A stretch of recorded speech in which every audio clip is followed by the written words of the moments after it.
Este programa é patrocinado pelos amigos e parceiros do Ministério Joyce Meyer. É um sinal de humildade quando dizemos: Deus me ajuda. Não podemos fazer as coisas na nossa própria força. Precisamos que Deus nos fortaleça o tempo todo. Eu sou Joyce Meyer e eu acredito que Deus pode curá-lo em todas as áreas que você sofre. Obrigada por estar comigo hoje no Desfrutando a Vida Diária, onde eu ensino a palavra de Deus e a minha oração é que ela mude a sua vida. Eu realmente acredito que podemos ouvir coisas da palavra de Deus que nos coloquem num caminho que muda as nossas vidas, sabe? Então, estou ensinando hoje sobre tentação, algo que todos enfrentamos. Nos últimos dias eu tenho ensinado sobre tentação e continuarei ensinando hoje. E uma das coisas que precisamos ter muito cuidado quando se trata de tentação é não pensar que conseguimos resisti-la com a nossa própria força. Temos que entender que precisamos da ajuda de Deus. Então, a primeira coisa que você deve fazer quando sentir-se tentado a fazer algo que não deveria fazer é orar. Deus, ajuda-me a resistir a essa tentação. Na verdade, acho que todos os dias, ao orar, deveríamos orar. Eu não sei que tipo de tentação virá no meu caminho hoje. Não assuma que elas não virão, mas você também não precisa planejar ser tentado. Mas é bem provável que ela venha para tentá-lo a ser impaciente, ou tentá-lo a ficar com raiva, ou tentá-lo com algum pecado mais grave.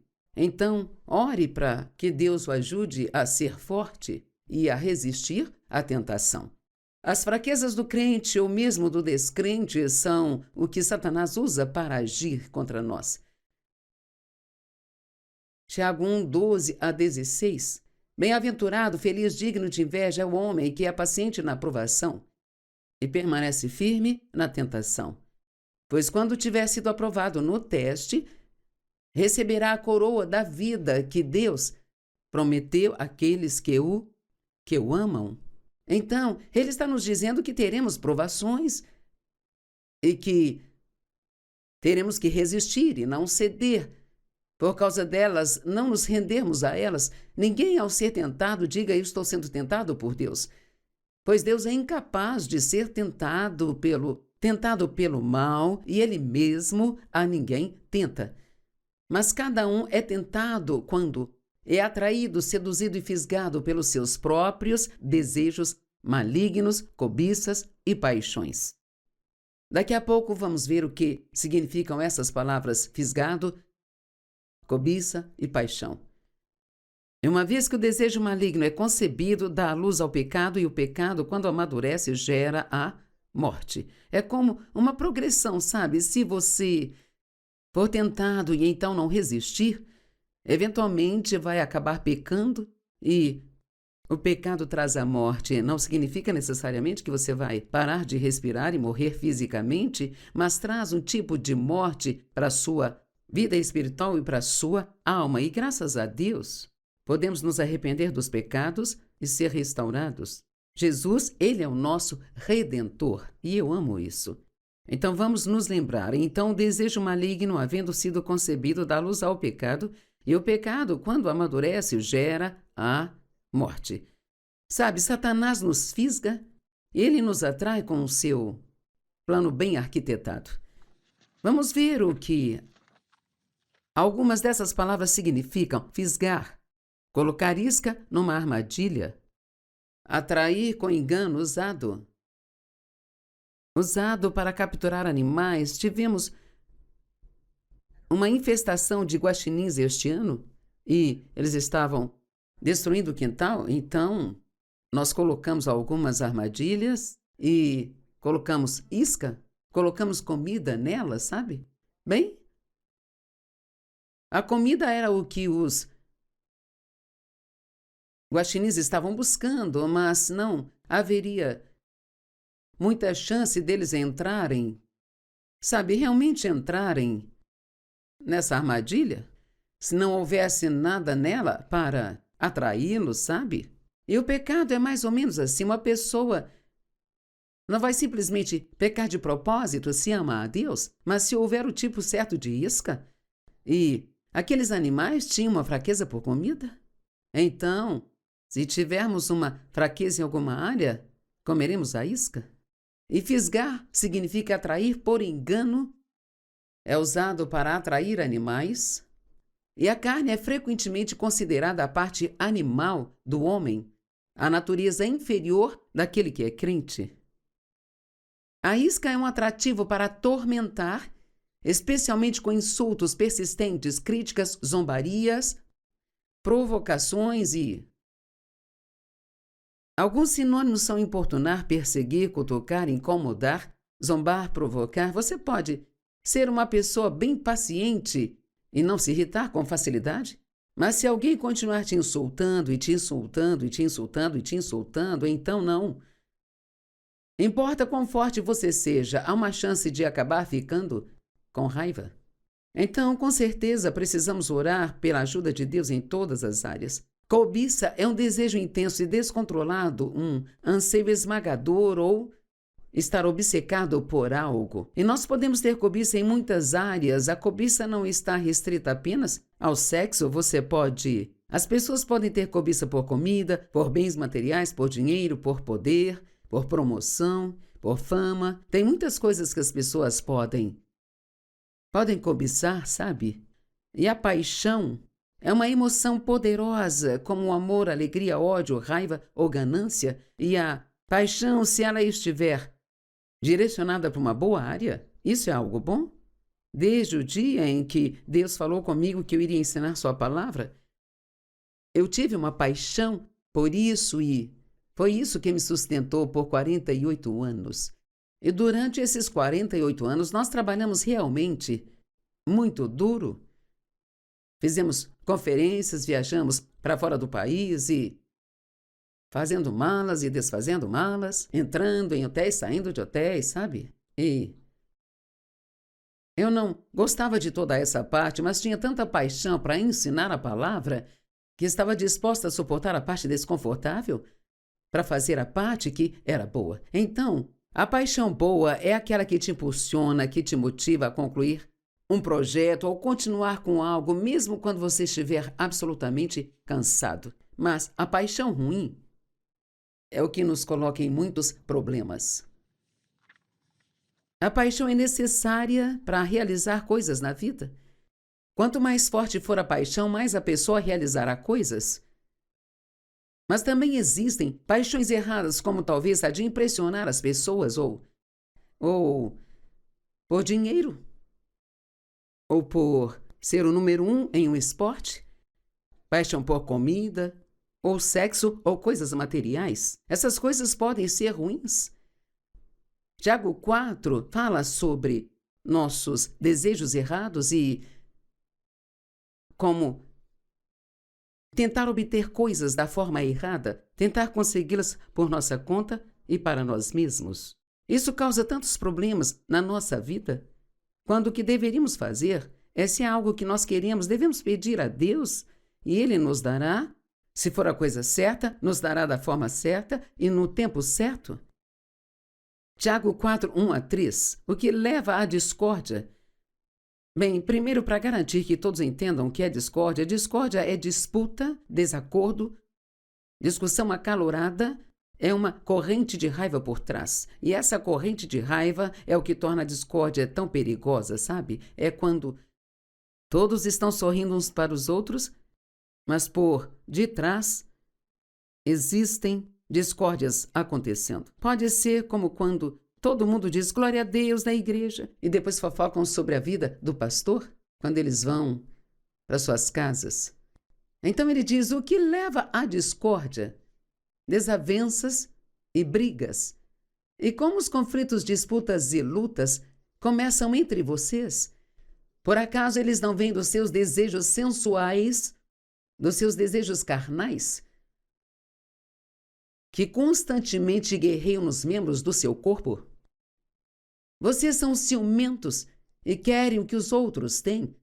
Sabe, quando você quer algo e não tem e vê outra pessoa com aquilo, isso pode deixá-lo com ciúmes. E é especialmente desafiador se a pessoa que você vê com isso for alguém de quem você não gosta muito. Isso é difícil. Seus desejos não serão satisfeitos, não conseguirão o que querem desse jeito. Não é assim que Deus dará aquilo que vocês querem? Então vocês se tornam assassinos, porque odiar é o mesmo que matar no coração. E às vezes podemos ficar com tanto ciúmes de alguém que passamos a não gostar, a odiar a pessoa. Vocês se queimam de inveja e raiva e não conseguem o que querem, então vocês brigam e guerreiam. E não é isso que causa muitas brigas, discussões e guerras? Pessoas não conseguindo aquilo que elas querem. Eu quero algo e não estou conseguindo e vou ficar bravo com você até conseguir. Mas esta próxima frase realmente foi algo que mudou a minha vida. Vocês não têm porque vocês não pedem. Eu tive uma fase na minha vida em que tentei fazer muitas coisas que só Deus poderia fazer, sabe? Isso se chama obras da carne na Bíblia. E obras da carne, elas só te esgotam e frustram você e não realizam nada, te frustram porque você trabalha e trabalha e trabalha e trabalha e faz tanto esforço, mas nada acontece. E acabamos dizendo coisas como: Deus, eu fiz tudo e nada está funcionando. Talvez o que Deus esteja pedindo que faça é confiar nele. Mas eu estava tentando mudar a mim mesma. Eu lia na Bíblia e via que tinha muitas coisas erradas comigo. Eu tentava mudar o meu marido porque não gostava de algumas coisas que ele fazia. Ele era fanático por esportes e envolvido com todo tipo de esportes e eu não gostava, então eu não queria que ele gostasse também. Isto era muito egoísta, egocêntrico, mas eu ainda não havia chegado onde eu estou hoje em dia, sabe? O que quero dizer é que Deus ainda estava lidando comigo sobre essas coisas e eu estava tentando mudar meus filhos. Sabe, quando você tem vários filhos, cada um deles tem uma personalidade e nem todos serão como você, nem todos farão as coisas do jeito que você faz. E então nós precisamos aprender, se quisermos ter paz, precisamos aprender a amar as pessoas como elas são, não como gostaríamos que elas fossem. Isso não quer dizer que elas não precisem mudar, mas não somos nós quem podemos mudá-las. Eu estava tentando fazer meu ministério crescer, eu não podia fazer isso. Se colocássemos o mesmo esforço na oração como nós colocamos em tentar resolver os problemas por nossa própria conta, nós teríamos muito mais sucesso. Vocês não têm porque vocês não pedem. Se você quer algo, então, ore por isso. Eu aprendi que se existe algo que eu gostaria que meu marido mudasse, eu oro a respeito. E às vezes aquilo muda e às vezes não. E eu cheguei ao ponto de acreditar que se Deus não puder lidar com ele, eu também não posso lidar. Então, prefiro ter minha paz neste ponto do que ter tudo do meu jeito. Nós achamos que as pessoas estão erradas se não gostamos do que estão fazendo. Isso não significa que estamos certos no que pensamos. Só porque eu acho que alguém está fazendo algo de forma errada e que deveria mudar, não significa que Deus pense assim. Sempre temos a tendência de achar que todos deveriam fazer as coisas do nosso jeito, mas isso nem é bíblico. Todos somos diferentes, cada um de nós é diferente do outro. Sabe, se Deus teve o trabalho de nos dar impressões digitais diferentes, um DNA diferente, todos temos temperamentos e personalidades diferentes e nós não conseguiremos nos dar bem com as pessoas se não aprendermos a nos ajustar e adaptar a pessoas diferentes. Paulo disse que ele era judeu para os judeus, grego para os gregos e o que fosse necessário para ganhá-los para Cristo.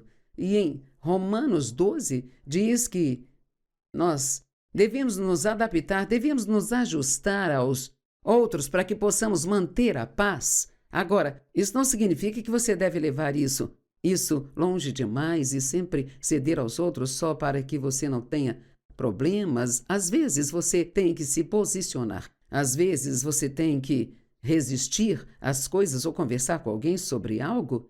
Mas eu acho que, em geral, você sabe do que eu estou falando. Nós precisamos deixar Deus fazer o que só Ele pode fazer e nós precisamos esperar que Ele faça e essa é a única maneira de podermos ter paz.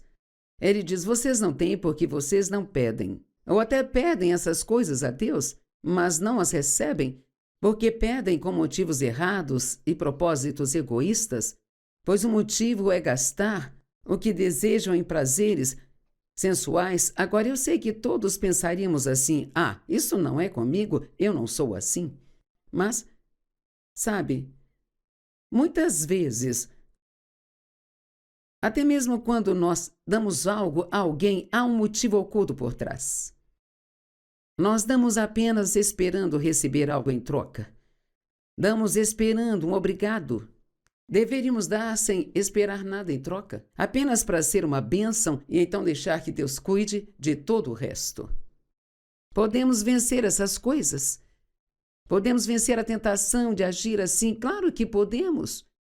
Porque a Bíblia diz que não há tentação que venha sobre nós para a qual Deus não provê com ela o escape. Um espírito ou atitude de independência nos impede de receber a ajuda que precisamos de Deus. Precisamos ser dependentes, não independentes. Precisamos ser tal como frutos pendurados no galho da árvore. É o galho que sustenta aquele fruto. Bem, Jesus é como a videira na qual o fruto cresce e ele diz: sem mim vocês não podem fazer nada. Assim, então, se eu me afasto dele, então vou secar e morrer. Precisamos depender constantemente de Deus. Deus, preciso da tua ajuda, preciso de ti. Fortaleça-me, Deus, tu és a minha força. Eu provavelmente passo mais tempo orando para que Deus me dê forças para fazer o que preciso do que orando por qualquer outra coisa. Força para agir de forma piedosa, sabe? Força para perdoar. Graça para não permanecer com raiva. Nós precisamos da graça de Deus, porque é o seu poder entrando em nossa vida que nos ajuda a fazer com facilidade que jamais conseguiríamos fazer com esforço e luta. Veja, a graça é o favor imerecido de Deus para com você. Deus pode te dar favor e fazer com que alguém queira fazer por você o que você deseja, mas que por si só você não consegue fazer. Mas Deus pode te dar favor para obter o que deseja.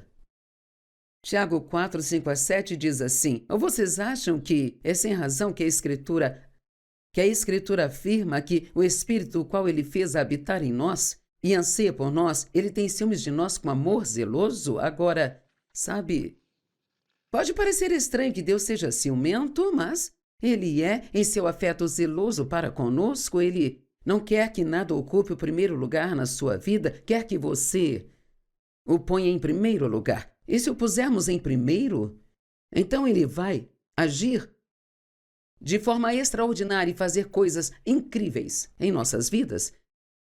Diz também que Deus, ele nos dá mais e mais graça, o poder do Espírito Santo para vencer nossas más inclinações.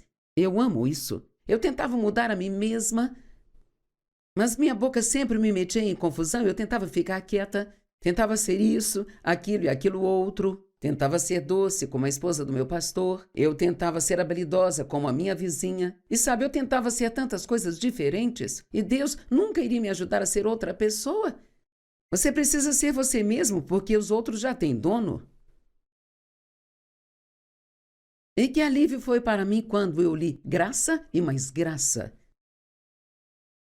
Deus me dará graça e mais graça para me ajudar a lidar com todas as minhas más inclinações. Então eu estava lutando e perdendo o meu tempo tentando mudar a mim mesma, quando o que eu precisava fazer era pedir a Deus.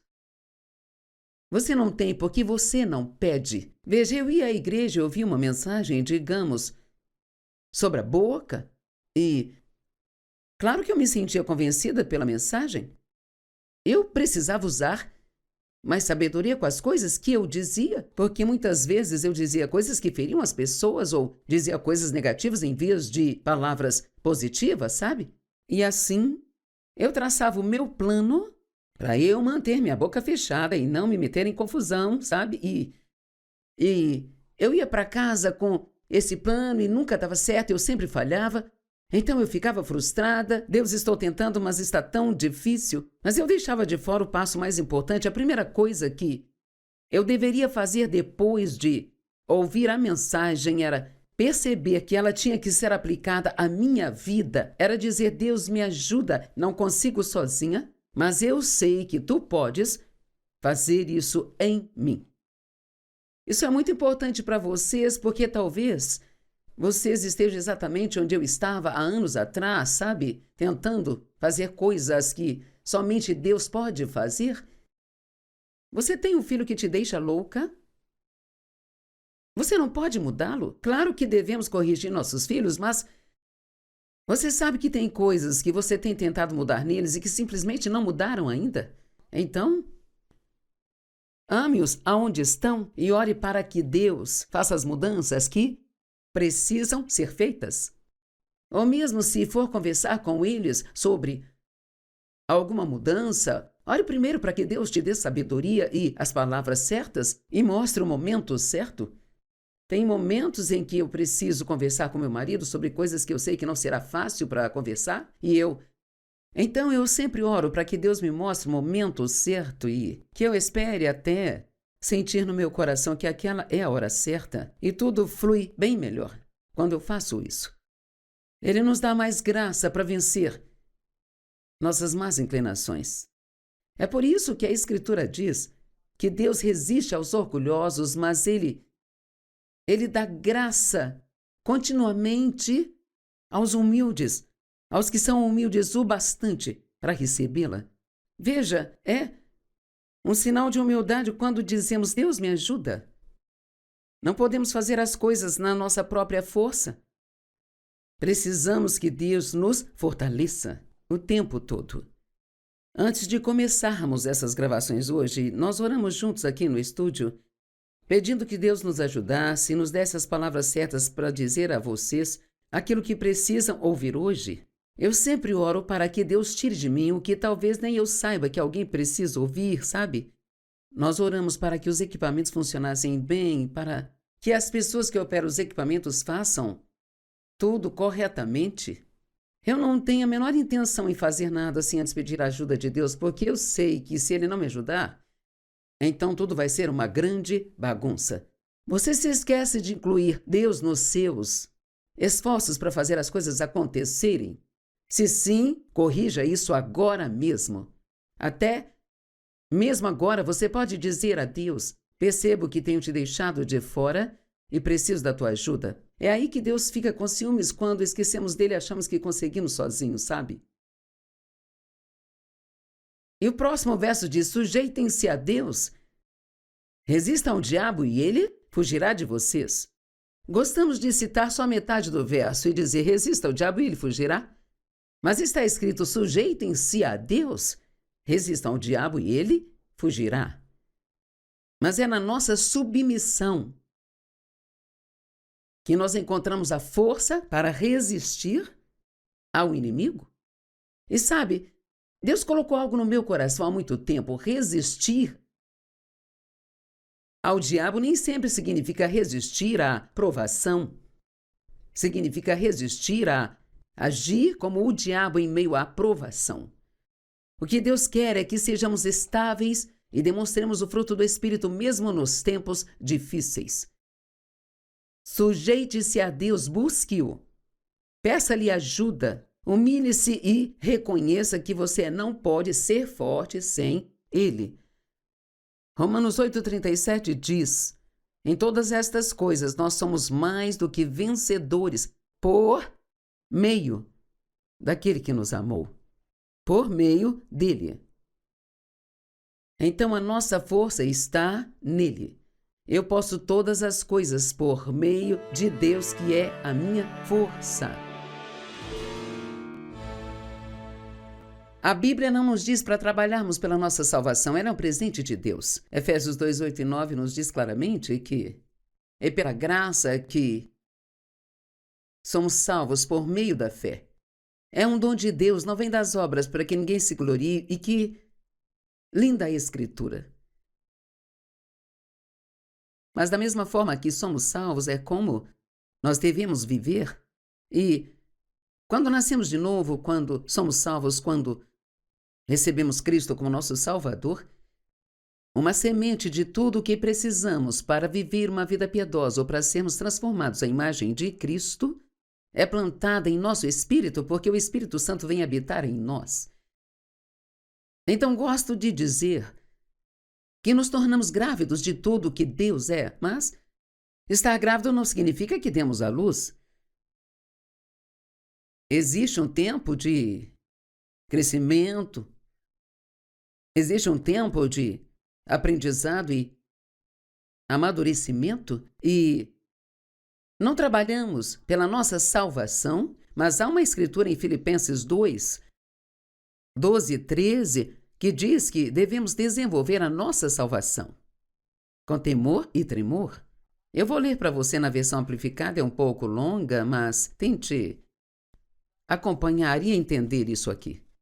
Portanto, meus amados, isto é Paulo, assim como vocês sempre obedeceram às minhas sugestões, agora não só com o entusiasmo que mostrariam se eu estivesse aí com vocês, mas muito mais agora, na minha ausência, desenvolvam, cultivem e levem até o fim e completem totalmente a sua própria salvação. O que isso significa? Completar totalmente. Sabe, a gente não recebe uma salvação completa? Sim, recebemos, mas completar e desenvolver significa você aprender a pegar o que está dentro de você e deixar isso mudar sua alma, sua mente, vontade e emoções, e depois agir através do seu corpo para que as pessoas possam ver Jesus através de você? Há tão poucos cristãos que realmente se comportam como Cristo. Podemos ir à igreja a vida inteira e nunca realmente amadurecer e ser transformados à imagem de Cristo. Isso exige maturidade e crescimento e vai exigir passar por coisas que você não vai gostar. Vai exigir algum sofrimento e dor. Então ele diz: cultivem, levem até o fim e completem totalmente a própria salvação. Com reverência, temor e tremor, com desconfiança de si mesmo. Não confie em si para fazer isso. Dependa de Deus. Com uma séria cautela, com uma consciência sensível e total vigilância contra a tentação. É disso que estamos falando? De como evitar cair em tentação. Recuando timidamente de tudo aquilo que possa ofender a Deus ou desonrar o nome de Cristo. Para ser honesta, você poderia pegar só essa escritura, isso está na versão amplificada clássica da Bíblia, você poderia estudar essa única escritura por uma semana e talvez só então conseguir entender o que ela significa. Agora, sabe, se eu fosse tentar resumir tudo o que está escrito aqui, eu diria: meus amados, desenvolvam a própria salvação com tremor e temor, mas não confiem em si mesmos para fazer isso. Reconheçam que só na força de Deus isso pode ser feito. É Ele quem faz a obra em vocês. Então, sejam sérios, resistam à tentação, submetam-se a Deus e mantenham uma consciência sensível e assim se afastem totalmente de tudo aquilo que possa ofender a Deus ou desonrar o nome de Cristo. Verso 13, não na sua própria força, pois é Deus quem está constantemente operando em vocês, dando energia e criando em vocês o poder e o desejo tanto para querer quanto para realizar a sua vontade, satisfação e alegria. Ok, eu trabalhei 48 anos no ministério e trabalhei muito duro, mas eu não teria conseguido se Deus não tivesse me dado a graça para isso. Então, realmente, não há nenhum sucesso que tenhamos pelo qual possamos tomar o crédito pelo que fazemos. E quando nós fazemos isso, quase sempre nós vamos cair na arrogância, vamos cair no orgulho e no fracasso. Porque o orgulho vem antes da queda. Um espírito arrogante vem antes da queda. Sabe, temos exemplos na Bíblia como o rei Nabucodonosor, que começou dando glória a Deus por todas as coisas que Deus fazia. Deus fez isso, e Deus fez aquilo, e Deus é tão grandioso. E apenas 31 versos depois, ele está construindo um monumento a si mesmo, sabe? E tomando crédito. E aí ele caiu no pecado do orgulho e se tornou como... Ele perdeu seu reino, se tornando como um animal selvagem no pasto. E felizmente está escrito que quando ele voltou a si, quando percebeu o que havia feito, ele se arrependeu. Então Deus restaurou tudo aquilo que ele havia perdido. Deus, ele é tão bom em restaurar para nós, sabe? Aquilo que perdemos. Então lembrem-se sempre, sempre, sempre, sempre. Peça a Deus por sua ajuda. Eu acho que ajuda-me, Senhor, é uma das orações que eu mais faço e você pode orar sobre tudo. Eu até peço a Deus para me ajudar a colocar as minhas lentes de contato direito. Não consigo pensar em nada na minha vida que eu não precise de ajuda. Eu sei que eu preciso de ajuda para ser paciente, de ajuda para me comportar piedosamente. Sei que preciso de ajuda para perdoar as pessoas quando me machucam. E você precisa de ajuda em algo? Ou é daquelas pessoas que conseguem fazer tudo sozinho? Agora eu tenho uma personalidade tipo A, eu poderia ser bem autossuficiente se eu não soubesse o que eu sei hoje. Mas Deus me ensinou desde o começo que qualquer coisa boa que aconteça através de você, reconheça que é porque eu trabalhei e lutei com você para conseguir trabalhar através de você. Não é você, sou eu trabalhando através de você. Sempre dê a Deus o crédito pelas coisas boas que Ele faz. E sabe, quando alguém elogia você, você pode receber o elogio e apenas dizer obrigado.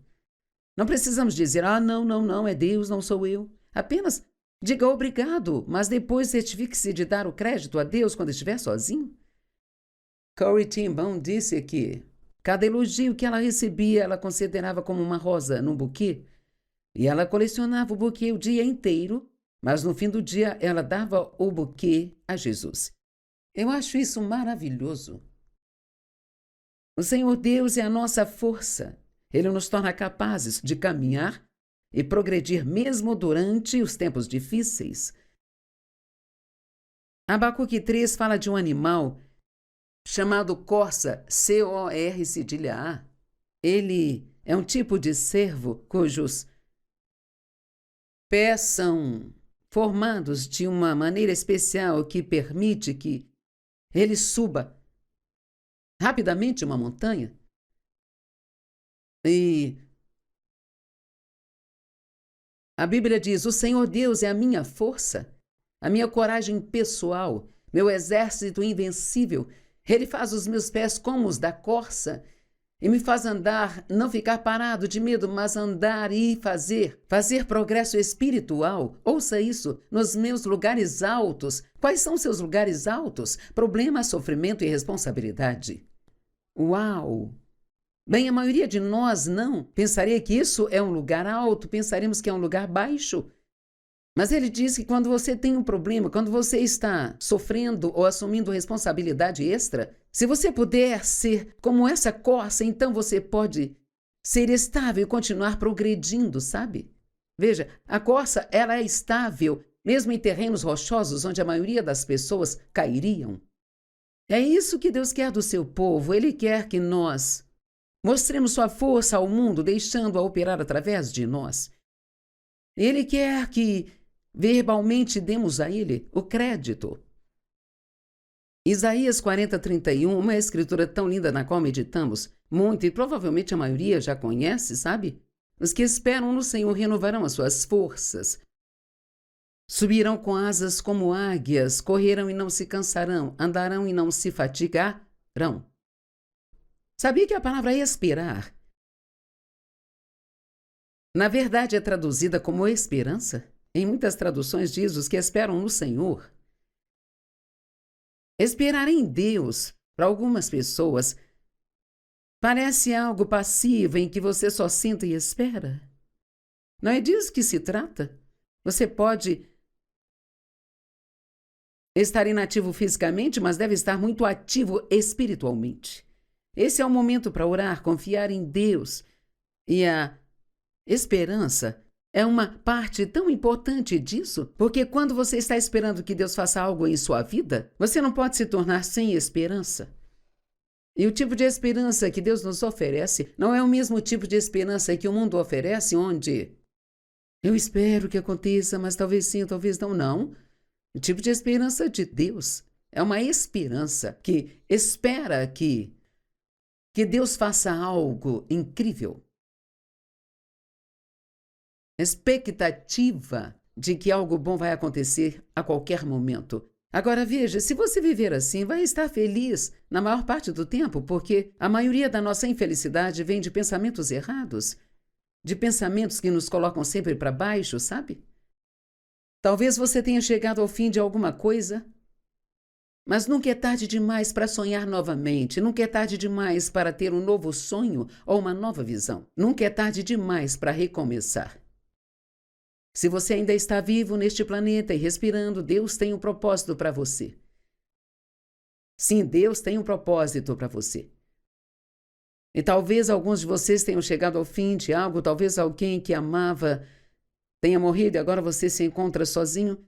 Mas você não está sozinho porque Deus está com você. E se você deixar Ele te guiar, Ele vai te levar a lugares altos, lugares incríveis, novas coisas, novas oportunidades. Agora, uma das coisas que realmente precisamos fazer o tempo todo, mas especialmente quando estamos passando por provações e tribulações, é ter cuidado com o que pensamos e com o que falamos. E se você acha que você não precisa orar nessas áreas, então realmente precisa ouvir esta mensagem. Não pense ou diga que você está preso numa armadilha que nunca vai sair de lá. Creia e declare as bênçãos de Deus na sua vida, mesmo antes que você possa vê-las chegar. A fé é o título de propriedade das coisas que nós esperamos, das coisas que ainda não vimos. Uma vez que você tem a manifestação do que quer, não precisa mais de fé. A fé é para os tempos difíceis. Nós esperamos. E Deus é a nossa força nesses tempos. E você pode fazer progresso espiritual nesses tempos. Mas quando sentir que Deus não está operando na sua vida, esse é o melhor momento para abrir a boca e dizer: Deus está operando na minha vida. Eu vou ver os resultados do que Ele está fazendo a qualquer momento. Confie em Deus todos os dias e verbalize que você confia nele. Declare que todos os dias você está mais perto e mais perto da sua vitória. Sua vitória já é uma realidade no reino espiritual? Você só está esperando que ela se manifeste no reino natural? E eu acredito que nossas palavras, quando concordam com Deus, se existe uma promessa na palavra de Deus, então eu declaro essa promessa e eu acredito que verbalizar nossa fé em Deus pode ajudar a trazer as coisas do reino espiritual para o reino natural, onde vivemos. Mas se eu estiver sempre dizendo: bem, isso nunca vai mudar, isso não está funcionando, sabe, a fé não está funcionando, não sei por que não estou conseguindo minha vitória, nenhuma dessas coisas ajuda você. Existe uma escritura maravilhosa em Salmo 103, 20. Essa escritura significa muito para mim e espero que você entenda. Porque sua vitória já é um fato no reino espiritual, sabia disso? Mas você precisa cooperar com algumas leis espirituais que Deus colocou em movimento se quiser ver essa vitória na sua vida. E uma dessas leis é dizer aquilo que Deus diz. Agora ouça isso. Bendigam afetuosamente com gratidão e louvor ao Senhor. Salmo 103, 20. Vocês, os seus anjos, guerreiros poderosos que executam as suas ordens, atentos à voz da sua palavra. O que literalmente significa isso? que quando falamos a palavra de Deus, os anjos começam a trabalhar a nosso favor para ajudar a trazer essas bênçãos até nós. Os anjos não vão trabalhar quando você estiver resmungando, reclamando e murmurando e sendo negativo. Nós amarramos as mãos deles quando fazemos isso, mas eles vão trabalhar em nosso favor quando chamamos as coisas que não são como se elas já fossem. Servimos a um Deus que chama as coisas que não são como se já fossem. Romanos 4,17, como está escrito, eu te constituí pai de muitas nações. Ele está falando de Abraão aqui. Ele foi constituído nosso pai diante de Deus em quem ele creu. Agora escute, isso é sobre Deus, o Deus que dá vida aos mortos e chama à existência as coisas que não existem como se já existissem. Uau! Uau, uau, uau! Deus, o próprio Deus chama as coisas que não são como se já fossem. O próprio Deus fala palavras no reino espiritual que se manifestam no reino natural. O fruto do que estamos dizendo. Pense nas coisas que você tem dito. Alguns podem dizer, não é à toa que estou tendo problemas na minha vida. Salmo 19,14 diz, sejam agradáveis as palavras da minha boca e a meditação do meu coração diante de ti, ó Deus. Deus não quer ouvir coisas negativas. O diabo adora quando somos negativos. Não seja negativo, mas seja sempre positivo. Não diga, eu duvido disso, eu duvido daquilo. Diga, eu creio em Deus, eu confio em Deus, eu creio que Ele está trabalhando na minha vida. Passei muitos anos da minha vida perguntando a Deus por quê isso, por quê? Porque eu fui abusada, porque não me livrou, porque minha mãe não fez algo a respeito, por quê? Mas eu mudei os meus porquês. Para Deus, eu confio em ti. Porque você pode perguntar por quê 1000 vezes e nunca obter uma resposta satisfatória. Talvez Deus te dê uma resposta, mas na maioria das vezes Ele não dá. Mas posso dizer, Deus, eu confio em ti? Posso ver Ele transformar aquela situação ruim na minha vida. Há alguns anos atrás, eu tive um coágulo nas minhas costas que danificou os nervos do meu quadril nesta perna e eu só conseguia levantar a minha perna até esta altura na cama, sabe? E eles estavam preocupados porque aqueles nervos nem sempre se curam sozinhos. E então, era importante o que eu dizia e como eu me comportava, sabe?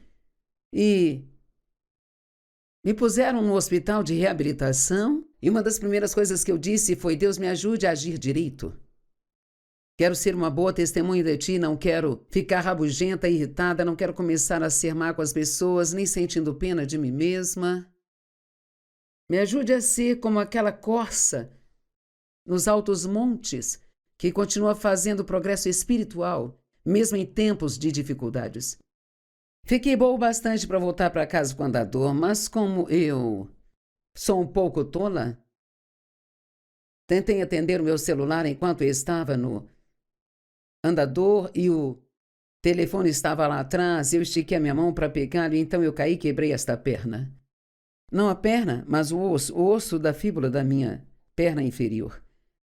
E então, no total, passei 2 meses e meio até eu estar de volta ao normal e, graças a Deus, estou de volta ao normal, porque muitas pessoas poderiam passar por isso e, na minha idade, talvez nunca se recuperarem totalmente. Mas acho que foi importante que eu não tenha dito coisas negativas durante isso. Eu não senti pena de mim mesma, eu não perguntei a Deus por quê, foi minha culpa. Eu ter esticado a mão para pegar o celular, sabe? Não de Deus. O que é uma lição sobre o quanto nós somos viciados em nossos celulares. Sejam agradáveis as palavras da minha boca e a meditação do meu coração diante de ti, ó Deus. Porque nossos pensamentos são tão importantes, porque a Bíblia diz como o homem pensa em seu coração, assim ele é. Uau! O quê? Vou me tornar como meus pensamentos? Eu sempre digo, para onde a mente vai, o homem a segue. Agora pense, se você pensa em algo, sei lá, digamos que você esteja em casa à noite e comece a desejar sorvete. Oh, cara, você realmente quer um sorvete e em casa não tem um sorvete. Se você pensar em sorvete por muito tempo, muito provavelmente pegará o carro, irá a uma loja de sorvete e comprará. Porque a sua mente foi para aquela loja e você comprou o sorvete e a sua mente te viu comendo sorvete e você não resistiu, foi lá e comprou. Então, às vezes, quando você está prestes a fazer algo que, na realidade, você realmente não quer fazer, a primeira coisa que precisa é parar de pensar nisso e pensar em outra coisa? Sabe, esse é um exemplo bem simples, mas, às vezes, as coisas são mais importantes. A ponte da escravidão para a liberdade é renovar os seus pensamentos e atitudes diariamente. Ouça Efésios 4, do 22 ao 24. Despojem-se da velha natureza. Está falando do velho homem antes de Cristo. Despojem-se, descarte de tudo que é velho em ti, que se caracteriza pela antiga forma de viver, que se tornou corrompido e o fez perdido em desejos e vontades enganosas. Sejam constantemente renovados no espírito da mente, tendo uma atitude mental e espiritual renovada. E revistam-se do novo homem, criado em Cristo para ser semelhante a Deus. Então, no verso 22 diz para nos livrarmos do velho homem, no 24 para nos vestirmos do novo homem, mas no 23 ele diz como fazer isso, renovando completamente a nossa mente e atitudes todo santo dia. Vista a natureza de Deus, decida ser grato. Decida confiar em Deus. Decida ser gentil com as outras pessoas. Planeje ser paciente. Você pode fazer isso, pode dizer, hoje eu não vou ficar de mau humor. Talvez você saiba que vai ter que fazer algo que realmente não gosta naquele dia, mas você pode dizer, recuso-me a temer o trabalho que eu tenho que fazer hoje. A força de Deus vai estar comigo e eu vou conseguir fazê-lo e vou fazê-lo com um sorriso no meu rosto. Porque Deus, Ele vai me dar a força para fazer o que eu preciso fazer. Vamos meditar nisso mais uma vez. Os que esperam no Senhor, os que põem nele sua esperança, renovarão as suas forças. Eles subirão com asas como as águias, correrão e não se cansarão, caminharão e não se fatigarão. Eu acho que é um novo dia para você e coisas boas já estão a caminho. Deus te abençoe.